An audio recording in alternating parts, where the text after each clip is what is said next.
Nakakatakot din kasi sa pagiging mid lane ni Aqua nandun yung aggressiveness at the Killer same instinct. time, nandun din yung nandun din yung pagiging maingat. Kaso nga lang, Flop TZ, nandun yung penalty zone pero Irad with the retry pa rin na makakasecure ng first turtle. Umaamba pa rin naman dito pero mamamatay dun si Nats. In terms of like the damage over time, plus yung snowball factor pa naman gagaling dun sa pani, masakit talaga. Aray ko, nakabawi din Flap TC dito with that penalty zone.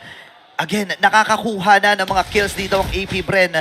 Nakita na natin to nung game number 1 pero andun din yung penalty zone. Kinopya yung original. Pinatay mo yung kakampi namin, napapatayin ka rin namin pero Kyle Aray TZ ko. nagwawala na rin naman. Aray. At mukhang delikado si Aqua. At kung papansinin din natin 5 miyembro agad ng AP Bren yung magkakasama ngayon. Nakikita natin na mukhang gusto talaga nilang bumawi dito ang RSG. Wala Irad, silang magagawa. Irad, nayakap na lang din naman agad dito. Grabe yung burst capability ng AP Bren. Ito yung legit na hero na bumubuhat talaga eh. Oo. Na parang kaya na kahit anong mangyari sa laban mo, alam mo na meron ka talagang mayabag. Pero ngayon, Uy, mabubuhay pa Uy, ba siya hinahabol. doon? Makakatakas pa rin naman. Pero si Kyle TZ, hinahabol Uy, daw, nag-flicker in pa nga si Eman, pero hindi pa natin damage output niya. Ogwen, Nandito rin naman si Ogwen. Mukhang magbaback ang mga miyembro ng Pakito, RSG. Pakito. Low health na rin naman si Ira. Nandyan yung penalty zone para mapigilan lang din naman yung aggression nitong si Nats. Pero Super Marco, tatalon na lang din naman. Ang daming talo nang nagaganap. Si Eman dito, Finlicker Si in Kyle. Panifew. Nandito na nga si Kyle TZ. Bagsak si Eman. At mukhang si Light ay babagsak lang din naman. But a shutdown kill ay manggagaling din naman kay Aqua, killing Kyle TZ. bilis ng rotations na binibitawan ng Hive, nandun, napuruhan ang kanilang bottom. Ang ganda ng reaction na ginagawa ng AP Bren dito eh. Pero ngayon, may setup din sila. Nandun yung setup, pero yung purple buff nakuha pala dito ni Flop TZ. Ultimate, kinasan na rin naman ni Irad, pero Flop TZ, tatalon Si lang Kyle. din naman dito, pero Super Marco, tatalon lang din naman at magde-dish out ang damage. Dalawa ang bagsak ngayon sa RSG, pero dun sa taas, trabaho lang talaga si Nats. Grabe, Nats Entertainment. Masasabi natin, hindi makakapag-deal ng mataas na damage. Pero this time kasi may burst na eh. And isa sa mga heroes talaga na paborito ito ni Kyle TC. Pero kayo may setup ha. Si Nats ang mabibigyan yata doon, pero nandito lang naman si Light. Magdadabog na siya ngayon. Uy, si Mga Flop. flicker out si Ogwen. At nandoon si Flop TC para mag-set up. Uy, Pero teka lang. Super Marco, Lalim na. ang namataan nila. Tumalon papasok, kaya naman binigyan lang din naman ng suntok. At ngayon ang RSG. Mukhang sila ang magwawagi doon. May advantage sila na pwedeng kunin sa AP Bren. Ganda ng bawi na ginawa doon ng RSG. Kumabig bigla.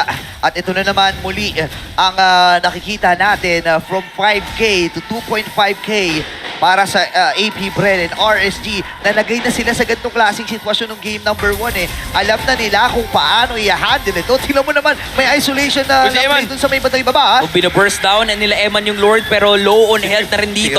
Yung marksman ng RSG. Si Eman, Ang si ganda Eman. rin ng mga zone na ginagawa nila pero hinahawakan ngayon ni No! Kyle TZ. Kailangan niya lang naman mag-retry. AP Bren pa rin makakasecure nun. May counterplay na gagawin ngayon. Ang mga Raiders, si Flop TZ ang namatahan pero masyado yata makuna. Tatalon lang din naman si Ogwen. Pero mukhang mapapa-back away muna ang mga Raiders. Now, here at the bottom, ang tanong ay kung makakabasag ba kasi dito naganap yung mga nangyari. Kanina lang! Uy! Nasayawan lang yung ibon doon, nasa ere pa, pero bumagsak lang din agad. Kyle. Si Irad naman dito ang susunod na mamamatay, pero si Eman, nag-free hit lang. Nandyan lang din naman si Light, pero nandito. Si Nats! Sorry, si Light sa likod. Ay, si Nats pala yun. At mukhang sasapak lang naman siya dito, pero AP Bren, Nats! liliko ang atensyon kay Nats. Sasapak lang din. Nats! Makakasecure pa ng isang kill. Babagsak lang din naman siya and a triple secured Uy, by uy, Super uy, Marco. Pero merong mga nakatago dito sa ibang damo. Ah. Kakalma muna tayo. Naging 2 for 2 ang palitan doon. Eman hindi sumuko dito. Bumagsak si Rad. Gets natin. Pero may setup na naman. Flicker, pasok, set Marco! up, pero Super Marco. Oh! Delikado yung buhay niya ngayon. Flop TZ, kunti na lang din. Pero yung pag-abot nila kay Eman, Uy, mukhang uy, iyon uy, ang magbibigay sa kanila ng Grabe. lead. Ang Aray hapde ko. ni Kyle TZ. To go for it, sabay Uy, back out so naman. Gwen. Pero wait lang. Uy, set up Wait ha. lang. May Set up. nakapun. Light! Seal, namataan nila dito si Light. Ibaburst down na ba nila? Oh! Flicker! Dabog! May knock-up pa! Super Marco, delikado yung buhay niya, pero makakapatay lang din naman siya ng isa. Si Light pa rin yung babagsak. Nats, Nats, Kahit na mag-setup ka, Nats with a flank once again. Pero buhay pa rin naman, RSG. Nabawasan sila dito ng isa. AP Bren, ang ganda ng pick-off na ginawa nila. Sa buong pelikula na ginagawa natin. Alam, At this point, initiation na lang talaga. Gumugulo nga. na. Oo, grabe na rin. Tumatalon-talon sila dito, Nats. Ito na yung entertainment niya. Uy, Nauna si Flap Dizzy. Pero nandito yung setup! Retribution na magagaling naman kay Kyle Dizzy para makasecure ng Lord. Nagpapakita lang naman si Eman dito pero si Nats na naman. Dalawa. Yung entertainment. Tuloy lang. Kasi si Flap Dizzy ang mamamataan nila dito sa habol nila Super Marco. Grabe. May immortality na magpapaplug din naman. Dalawang Si Kyle, miyembro si Kyle. na lang. Nandito si Kyle. Ang kaso nga lang, mapipigilan yung mga cables niya. RSG, kumpleto pa rin sila. Nako, buhay ang pangarap ng mga Raiders. Tatlo ang bagsak para sa AP Bren. Lord ay sasalubungin nila. Andito na rin si Endable Evan. ba to? Kailangan tumipensa dito ni Kyle at masusubukan ang tibay ni Super Marco at ni Kyle pagdating sa pagdepensa. Walang minions ang Okay, RSG. yung baba Ang dami ng RSG. Ay, Marami kinot lang doon ni Kyle TC para talagang ma-delay kahit papano Endables ang mga membro ata, ng ah. RSG. Super Endables. Marco with a defense of his life. Ang kaso nga lang mukhang hindi nila mapipigilan. Endables. At ang mga Raiders Ay, wala minions! Wala minions! hindi pa na naman tapos.